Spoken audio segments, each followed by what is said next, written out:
All right, so the Gama Shidabi, of course, ending in victory for Great Olympic. I was at the stadium. Somebody said Olympics have won their trophy for the season. The way they celebrated, I don't doubt it. But before I take the guys' thoughts, let me just show you the full results from match week 16 of the Ghana Premier League. There you go.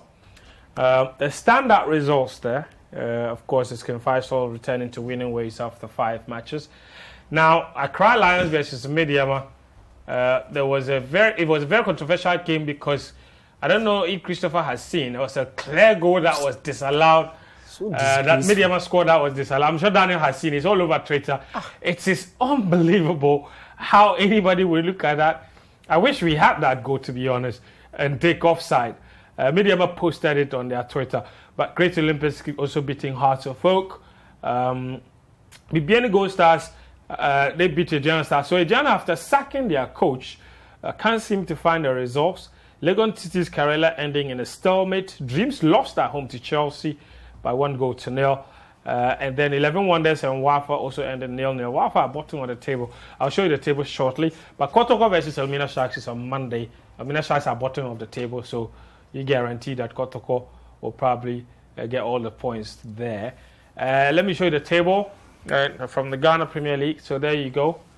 Asante Kotoko top 33 points.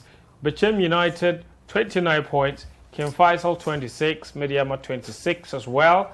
And then the bottom 3, Wafa living dangerously, 11 Wonders and Elmina Sharks as well. All right, so that's the bottom line as far as that's concerned in the Ghana Premier League. All right, like I said, we'll continue to give you updates on the AFCON final. It's 110 minutes in. It's still 0-0. 10 more minutes to decide this game, or we head straight into penalty shootout. But guys, quick thoughts on the Ghana Premier League matches.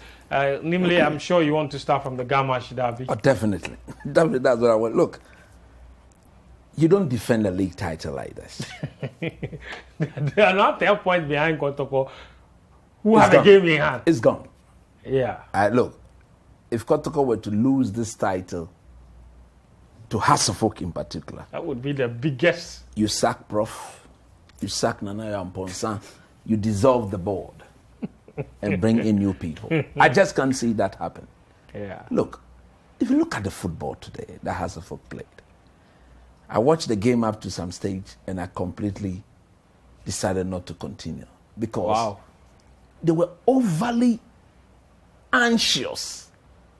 A similar thing they did last season when they lost 1-0 to Accra Great Olympics. 2-0, the first one. When they lost 2-0, actually. You see, 2-0, yeah. You go into the match and you don't respect the fact that it is a derby game. And you can have the best of players, but on that day, the team that nobody thinks has the quality players, they will come in there very determined because they are aware that if they were to lose, there's no noise. But if they were to get the result, like Olympics have gotten the result, we've not seen the noise in town. There was Jama everywhere. Everywhere. And for me, Hasselhoff, it's time that from the technical team, maybe from the big men through to the playing body, they begin to respect Accra Great Olympics. Right. Because if you've gone through the history of these two battles, there are times where Hasselhoff is sure they were going to win. Anytime, most often, anytime Hasselhoff... When they are high-flying and so sure of victory. Olympic just comes in there and then gets the job done. Look at the goal. Superb. Who are those centre-backs? It's Mo Alhassan and Adosoa. Oh my goodness.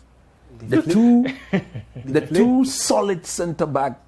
That's the regular pairing this season. That is the best pair in the team. It was a joke of a goal to concede. Joke of a goal to concede. And for me, I don't blame Soa because he got damaged. I blame Mo Alhassan because he was... Of course.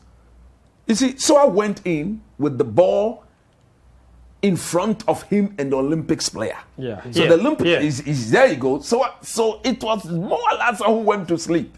Yeah. He left his marker. That's it. He should have tracked the run. The runner. Exactly.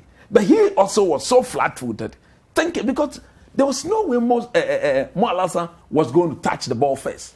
So the Olympics player watch the ball. So there you go. So There's Adosua is behind the Olympics player.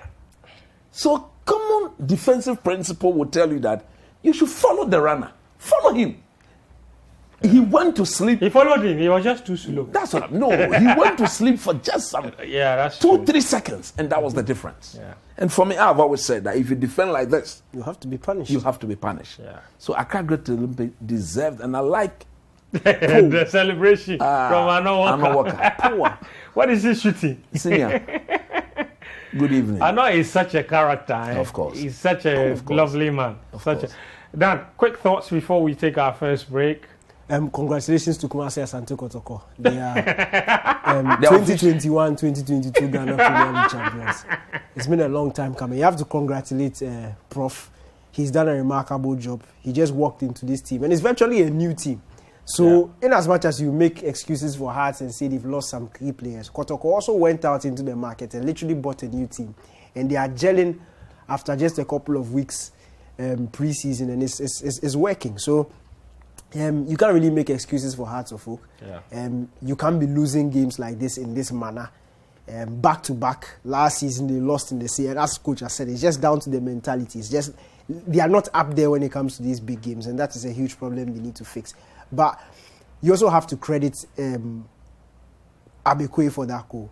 Yeah. He didn't touch the ball. That's some top class centre forward play. The awareness just to know that. First of all, his strike partner was not offside. Yes. He knew the defender was following him. He knew the defender expected him to touch the ball. And just that awareness to leave it. And these are the sort of things that don't go down in terms of stats as an assist. But that's the point. This should be an assist. This should be an assist. It's just, it's top class. And for anybody who was wondering why he was the one of the local guys to feature in the Black Star, this is why. Yeah. The level of intelligence is just a notch above the rest of the guys in there, and that is top class. But just to quickly mention, of course, we didn't show it, but we need to mention it. That is graceful disallowed goal for Midiama. Anybody who has seen the replay, look, you just don't understand what the linesman was looking at. And some of these things just take our minds back to the expose, and we start asking questions like that. Because if you even look at his line of view, even when the Midiama player touched the ball, he still wasn't offside. So where did the offside come from? And it's a serious problem. He made a run from deep. He was nowhere. And when that's what I'm saying. Even if the linesman wasn't tracking the guy's run, when the Midiama player touched the ball in the box, he still wasn't offside. Yes. There was still a defender at the far end who was playing him on side. And these things are unacceptable. It shouldn't be happening. It was quite disgraceful. And if you see that decision, that offside decision, you'll be very angry yourself. Anyway, but we will take we'll take a very short break. When we come back from this, apologies for that. When we come back from this, I have a quick take myself on the Hearts of Oak game, because what I saw today means that the head coach, Samuel Boyti himself, is probably in big trouble, because a lot of what happened today is not just down to the players, but the coaching itself is a bit suspect. This is Scorecard on Citi TV. Don't go anywhere.